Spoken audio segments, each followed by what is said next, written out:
Moi, je deviens militant quand je critique Israël. Je redeviens académique quand je critique le régime syrien, les régimes arabes et autres. D'autres, ils peuvent faire, et sans pointer des doigts à qui que ce soit, peuvent écrire une tribune dans le 24 heures en accusant des manifestants et manifestantes en mars, je crois, de l'année passée, dans un journal local, les accuser d'antisémitisme pour dénoncer le génocide. Et ça passe comme crème. Et ça reste un professeur. Donc moi, la question que je pose, c'est le deux poids, deux mesures. Et de nouveau, là, on voit, de même que l'attitude qui a été adoptée par l'Université de Lausanne, la direction. Donc, et très justement, quand il s'agissait des professeurs qui étaient investis dans le mouvement pour le climat, qui dénonçaient le dérèglement climatique, les politiques, disons, capitalistes qui entraînent cette crise environnementale, crise climatique, qui était attaquée par une partie de l'extrême droite, une partie de la presse dominante. La direction de l'UNI a très justement dit, ce sont des experts dans leur domaine.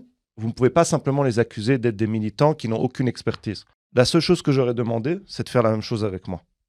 De simplement dire, quand j'étais accusé de militant sans expérience, d'être antisémite, Monsieur Daher est simplement un expert, a une expertise scientifique sur les dynamiques politiques du Moyen-Orient. C'est tout. Je ne demande pas de prendre position. Ce n'est pas son rôle à la direction, mais simplement de rappeler une base et de ne pas faire du deux poids, deux mesures. Et c'est là pourquoi on dit qu'il y a un problème avec cette direction, qui est en contradiction avec sa propre charte. Dans la charte de l'UNIS, c'est dit engagement citoyen.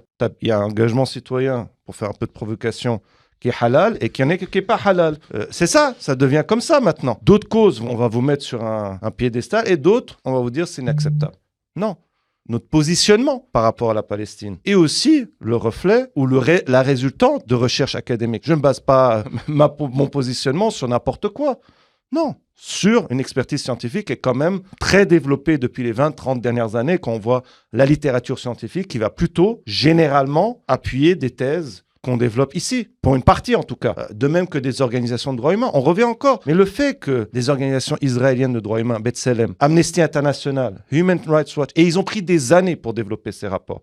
Et encore une fois, c'est un discours qui a été développé par les militants et militantes palestiniennes depuis des décennies. Ils le disent aujourd'hui, ces organisations. Mais ça dit quand même quelque chose.